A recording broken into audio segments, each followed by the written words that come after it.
बिस्मिल्लाहिर्रहमानिर्रहीम व अहसनु मिनका लम तरा क़त्तु ऐनी व अजमलु मिनका लम तलिदिन निसाउ खुलिक़्ता मुबर्रअम मिन कुल्लि ऐबी कअन्नका क़द खुलिक़्ता कमा तशाउ।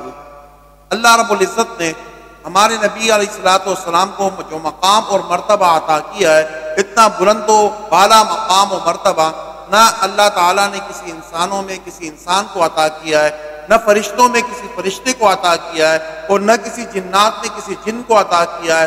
दीगर जितनी मखलूक़ात है, किसी भी मखलूक को आपके मकाम तक रसाई नामुमकिन है। बाद अस खुदा बुजुर्ग कोई किस्सा मुख्तसर, अल्लाह ताला के बाद मकाम और मर्तबा अगर है तो आप अलैहिस्सलातु वस्सलाम का है।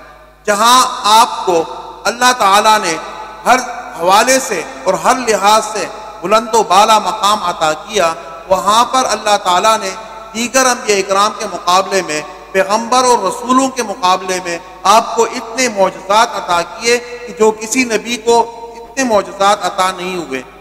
शजर व हजर और जमादात और नबातात, ये सारी चीज़ें आपकी नबूवत की गवाही देते रहे। हज़रत अनस रज़ी अल्लाह तआला अन्हु फरमाते हैं कि एक देहाती आया आपकी खिदमत में और उसने कहा कि ए अल्लाह के नबी, मैं कैसे ये मान लूँ कि आप अल्लाह के नबी हैं, आपकी नबूवत की गवाही कौन देता है? तो आप सल्लल्लाहु अलैहि वसल्लम उस वक़्त चूँकि बाहर मौजूद थे, कोई और नहीं था, उस शख्स से कहा, देहाती से कहा कि सामने खजूर का दरख्त लगा है, इस पर टहनी लगी हुई है, अगर ये टहनी आकर मेरी नबूवत की गवाही दे दे तो क्या इस्लाम कबूल कर लेगा?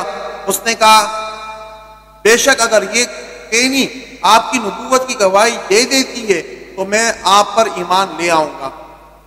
आप सल्लल्लाहु अलैहि वसल्लम ने उस टहनी की तरफ इशारा किया। हज़रत अनस रज़ियल्लाहु तआला अन्हु फरमाते हैं कि वो टहनी झुकी और झुककर दरख्त से नीचे गिर गई और आपके करीब आकर उसने कहा, अशहदु अल्ला इलाहा इल्लल्लाह व अशहदु अन्ना मुहम्मदुर रसूलुल्लाह, कि मैं गवाही देती हूँ कि आप अल्लाह ताला के अलावा कोई माबूद नहीं, और मैं इस बात की भी गवाही देती हूँ कि आप अल्लाह ताला के रसूल हैं। उसके बाद आपने इशारा किया, वो टहनी वहाँ से वापस गई और जाकर उस दरख्त में दोबारा जुड़ गई। इस देहाती ने जब ये देखा तो फौरन कहा, अल्लाह के नबी, आप मुझे कलमा पढ़ा दीजिए। आपने उसको कलमा पढ़ाया और वो मुसलमान हो गया। इसी तरह एक सहाबी फरमाते हैं कि हम आप सल्लल्लाहु अलैहि वसल्लम के साथ सफ़र में थे और सफ़र के दौरान आपको क़ज़ाए हाजत की ज़रूरत पड़ी। कोई ऐसी ओट वाली जगह नहीं थी, कोई पहाड़ी इलाका नहीं था, कोई ज़्यादा गुंजान जगह नहीं थी। दो छोटे छोटे दरख्त लगे हुए थे खजूर के और वो भी फासले पर थे। तो आप सल्लल्लाहु अलैहि वसल्लम ओट तलाश करते रहे। जब कोई ओट आपको नजर नहीं आई तो उन दो दरख्तों को आपने इशारा किया। उन दो दरख्तों को इशारा करने के साथ ही वो दोनों दरख्त आपस में मिल गए और आपने उसके ओट में जाकर फरागत हासिल की और उसके बाद आप वहाँ से वापस तशरीफ लाए।